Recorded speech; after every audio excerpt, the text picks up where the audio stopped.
Wadayaal waxaad ku soo dhawaataan warbixin ku saabsan guulaha howlgallada ay ciidanka xoogga dalka ay markayna idin ballan qaado ciidanka xoogga dalka Soomaaliyeed ee maanta halkan idin kula sugan haddii aad arki jirteen awal ama shaki aad ka qabtaan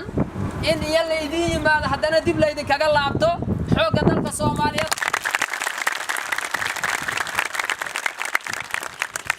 xoogga dalka Soomaaliyeed inuu hore u socdo moogi ee maamulka iyo hay'adaha amniga iyo booliska inuu halkan uga tagay oo hore u socdo moogiye uma qorshaysno horta inuu hal mitir xataa gadaal u laabto taas qorshaha noogu ma jirto mar haddii taas aysan qorshaha noogu jirin waxaa inoo muuqata marka dadka reer Owdheegle iyo guud ahaan deegaanada ku xeeran wixii ka bilowda maalintii ciidanka xoogga dalka Soomaaliyeed iyo maamulka heer degmo iyo heer gobol ay halkan soo gaareen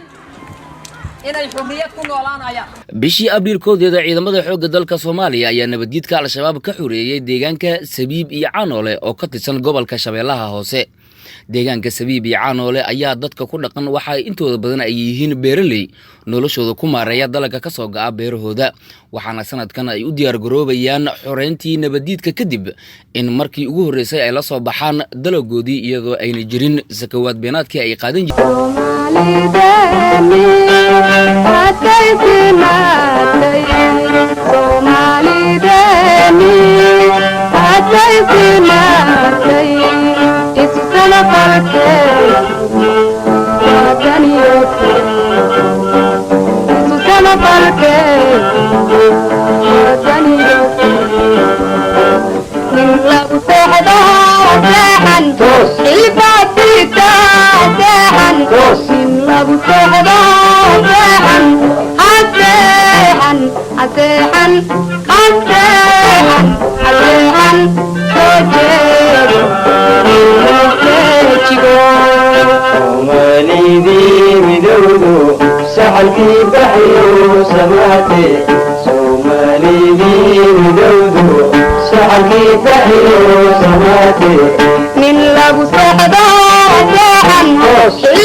labadii bishii Abriil ayna ka soo gudubnay Baladul Amiin ayaa sidoo kale ka mid ahaa deegaanadii lagu xoreeyay nabadgedka al-shabaab waxaana howlgalka fuliyay ciidanka xoogga dalka oo kaashanaya saaxiibadooda beesha caalamka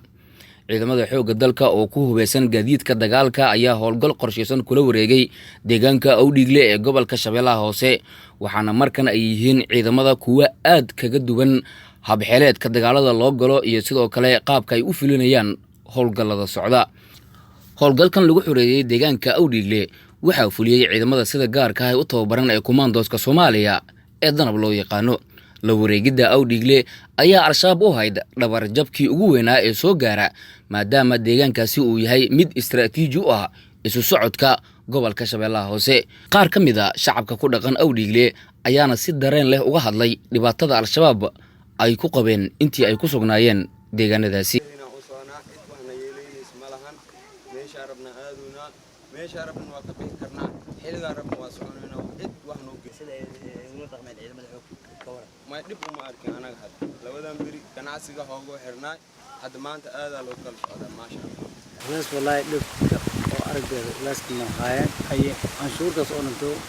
dalka baad billo dahdis isku qaadaw dadka falin aruuriye dad toltolin hiriirkii may illa kiiraas دكيرة جراسة إلا كديف لكن دينس هذا جاب لنا جل لكن دينس مصدر قليل موي أمثال لينجذا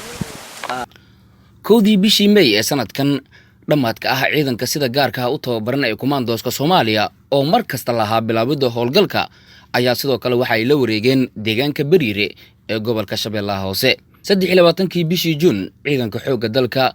ayaa sidoo kale la wareegay deegaan marin muhiim u ahaa mar kale maleeshiyaadka al-shabaab waxaana uu ahaa deegaanka Ceelsaniini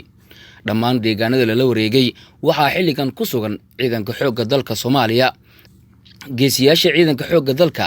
ayaana shacabkii ka dulqaaday nabaddiidkii dhibaatada u geysan jiray waxaana taa beddelkeeda ay heleen waxyaabihii aasaasiga ahaa ee u baahnaayeen dadkaasi oo uu ka mid yahay ammaan iyo sidoo kale in gargaar ay gaarsiiyaan ciidamada xoogga dalka. gargaar bini'aadinimo ayay ka fuliyeen ciidamada goobihii laga xoreeyay nabadiidka al-shabaab.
haddii aad ku cusub tahay janalkan fadlan subscribe like iyo weliba ka dhiibo fikirkaaga iyo weliba qaybta hoose waxaad noogu reebi kartaa fikirkaaga mahadsanidin